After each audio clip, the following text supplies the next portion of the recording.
I talked about, just watch, Duolingo was copying, the Shopify thing where AI first, all this stuff. Well, it's blowing up. Now, this started 2 years ago. One of the companies that I was following for a bit, they were kind of one of the big ones, that they said, we're an AI first workplace. We're only doing this. I mean, Klarna went all in on it for a while. He was kind of a guinea pig, where basically froze everything, eliminated tons of jobs, basically tried to replace everything with AI. Duolingo was, kind of following on Shopify's heels. And, Klarna was bragging about it for a while. They're like, oh, we've got AI doing the work of 700 agents. We don't even need people anymore. And they were bragging. And I'm like, that's not going to last. Well, it's starting to show its true colors. So I end this on a positive note, and also as a cautionary tale to business leaders who may be thinking, hey, so do I jump on this AI first bandwagon? You might want to look how Klarna and Duolingo is doing right now, and it may at least caution you to not send out that CEO email saying we're freezing all hiring and we're going to be an AI first company. You may want to tread a little differently for two reasons. So Klarna, first of all, is quickly realizing that this AI first thing is not as cheap as they thought. So all this money they swore they were going to save, AI is doing the work of 700 people. We don't need people. It's costing us next to nothing. Unfortunately, the cost is starting to show up, and it's like, oh, this actually is quite expensive, and we're getting a much lower quality product in the end. So it turns out, they were really heavy on like the customer service stuff. Well, what do you know? As much as we were told AI can take care of all your customer service stuff, it's like what I saw with the large grocery chain that I collaborated with, who thought, hey, we're just going to make AI checkout for everybody. And it turned out people didn't really want AI checkout for everything. And it was actually a really bad experience, and it was costing them a lot. And they were having a lot of failure and a lot of loss and all this other stuff that they hadn't considered. Klarna is quickly learning that same lesson. They're learning that turns out this isn't quite what we thought. So then you got Duolingo, who is a little bit earlier in the game and actually executing on some of this stuff, but the blowback on them is massive. It is massive. Duolingo is getting just lit on fire on social media.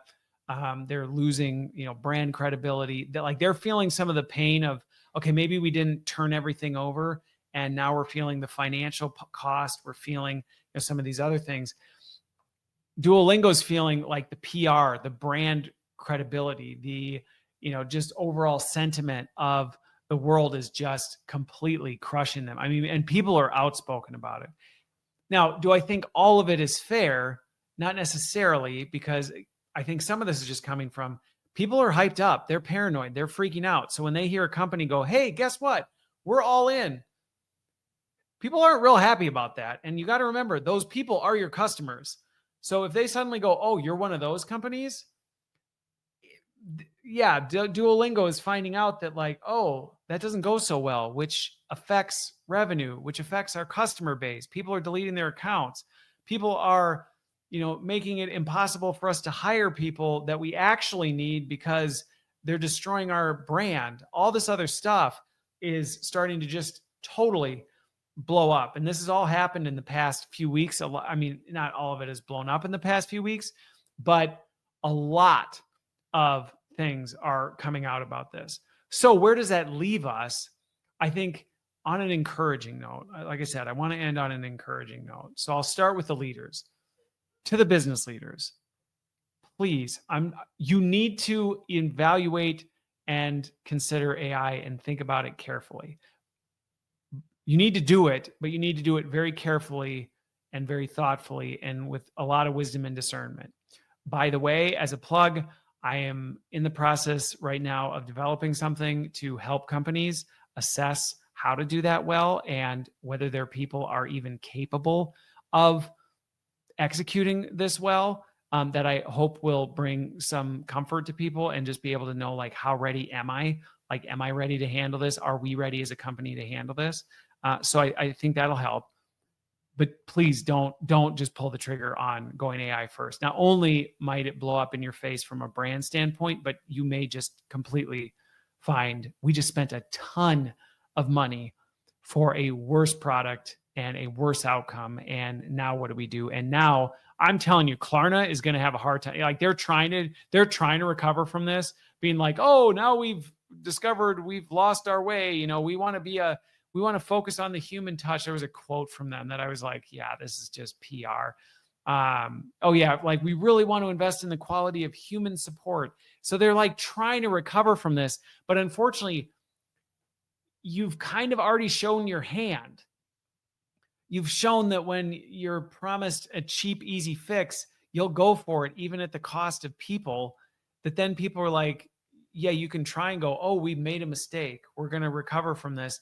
People are just much less willing to do it. So if you are a leader who hasn't done that yet, please don't. Save yourself the pain and the headache. I'm not saying avoid AI. I'm saying slow it down and figure out how to do it the right way, or it's going to cost you. And all the shining examples of what the glory stories look like are not so shiny. And we're seeing that firsthand now.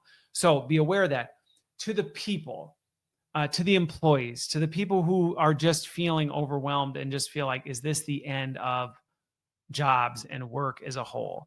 I think this is an example that it is not, and we will adapt to it. It is going to move slower than I think many predicted. It's going to move faster in some areas than many are predicting, but it is going to overall move slower. So if you're going to bed wondering, what am I even going to do in the world tomorrow? Is AI just going to do everything I can do? No, it's not. And it's not going to be able to. You're going to have to change the work you do. Where you spend your time is going to need to change. But does it mean that the value you offer to an organization, the skills you've spent decades building, are gone forever and just consumed by an AI agent who's now going to execute it just as, if not more flawlessly than you can? No. But I think now is the time to get surgical and figure out where are the things and what does my role look like? Where do I, regardless of what role I'm in, where do I lean into this? And this is where I had this conversation with a friend of mine the other day who was very AI resistant in his business. And I was able to kind of talk him through some areas where I go, yeah, but this isn't actually adding value and your people are spending a ton of time doing it. Why not automate that so your people have more time to free this up? And as he started to see some of these things, it became more clear how he could do this in a way that was good for his employees, good for his business, and good for his customers. And it's totally possible to thread that needle. And so, if anything, I want to close with the idea that there is a way to do this well. Anybody who thinks it's like one or the other, either we're just going to burn the world down and it's going to be dystopian, or we just have to do away with AI. It's like that. No, it's not a binary choice. There's ways that you can do this well. And that's why I create this content. That's why I do what I do, to try and help people see how to do that.